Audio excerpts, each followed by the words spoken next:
Hi guys, proving that I have an audience. Hi everybody. Hi. Thank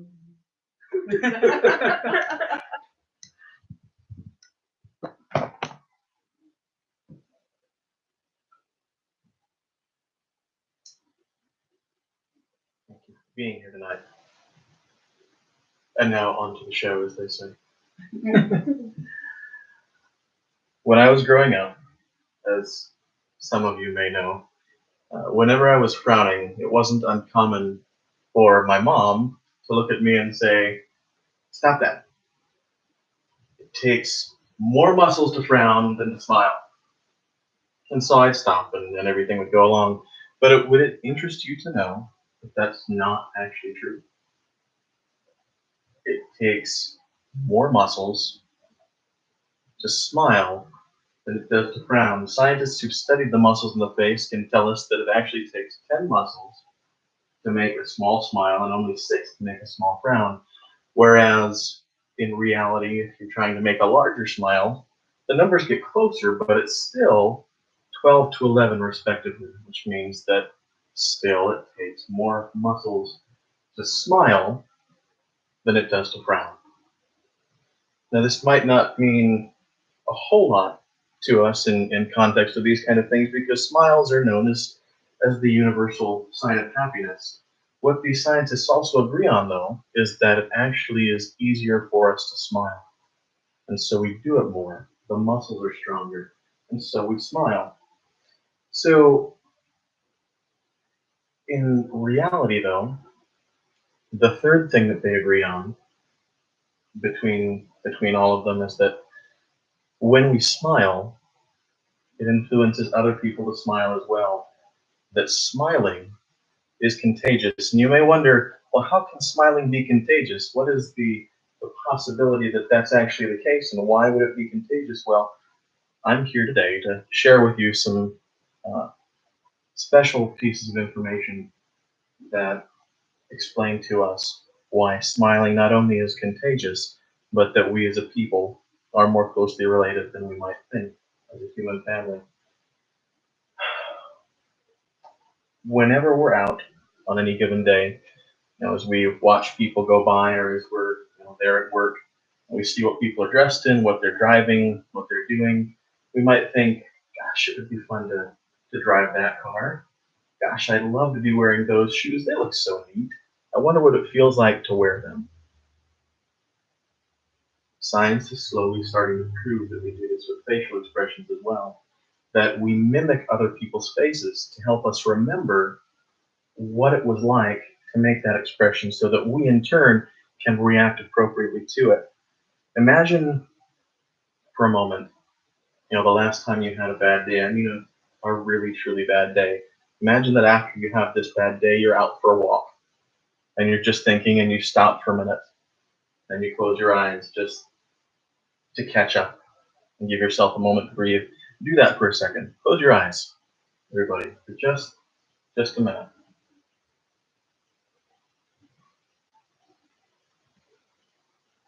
When you open them, imagine that someone is walking by with a smile on their face, waving at you and saying hi. Now open them. For a moment, don't second guess it, but for a moment, you might feel like smiling too. In the unconscious mimicry of someone's facial expression, we begin to feel what they feel. We find that there's mounting evidence that points to the idea that facial mimicry like this helps us to relate to other people. As we see their expression and we try to mimic it ourselves, we find um, that we can understand what it was like the last time that we made that expression, that we can see in what they are showing us a little bit of how they feel. It's almost like we're trying on other people's faces to feel how they feel. This kind of emotional fitting allows us to empathize with other people. and allows us to remember um, what it's like to do these kind of things. Psychology professors at the University of Wisconsin, and this Dr. Adrian Wood and Paula Niedenthal, explain that this is actually a normal process. Niedenthal actually goes as far as to say your own emotional reaction to the face changes your perception of how you see the face in such a way that provides you more information about what it means. You reflect on your emotional feelings and then generate some sort of recognition judgment. The most important reaction or result of that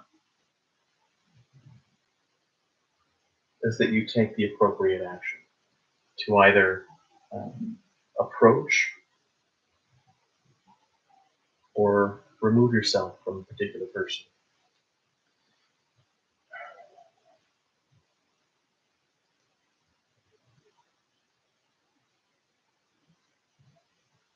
It's important to note in reality what they're saying is that our memory of a reaction or of a facial expression, um,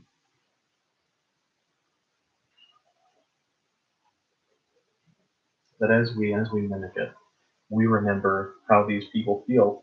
Um, we make the expression and we remember how we felt when it was shared with us the last time, which tells us then how to react. All the time in social situations, we do this too.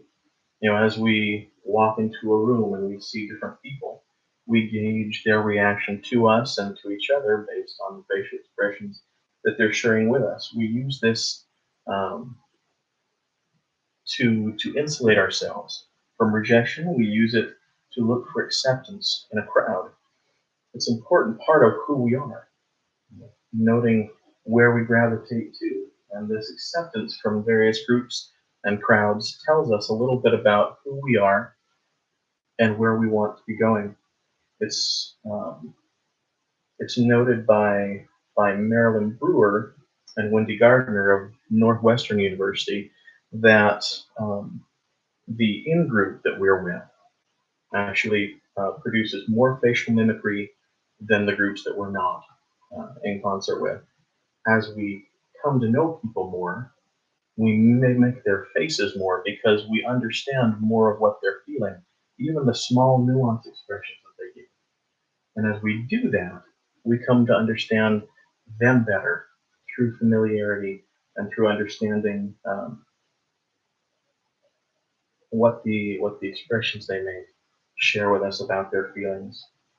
Um, so I guess in context of that, if we can't make those expressions or if we can't see them, it inhibits us from being able um, to mimic or to understand people as best as we can. These difficulties that some people experience in being able to mimic a face are shown in certain social and muscular disorders, things like Bell's palsy, which doesn't allow you to fully mimic someone's expression, or things like autism, which causes a person to withdraw from being able to look at someone's face correctly. So we're not able to mimic them appropriately and lose a little bit of the ability that we have to understand how they feel, to understand their expression, and thus um, it inhibits our ability to react appropriately to them.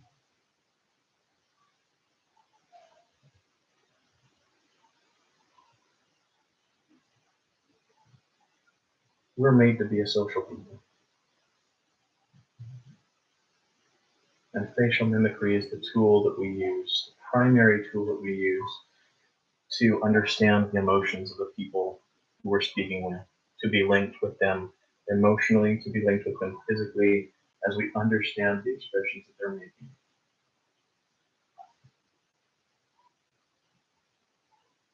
Smiles, truly like any other facial expression, are contagious.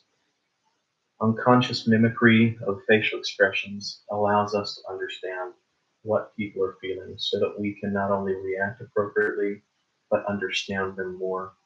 To feel like they feel, so that we in turn can know them better as people, as a species, as a family, as a human family. This gift allows us to react appropriately, emotionally, to the needs of others. So don't waste it. Don't let people walk away from you with the feelings of your expressions being negative. Let them walk away knowing that the next time they'll see you smile, that their memories will be happy ones. So smile.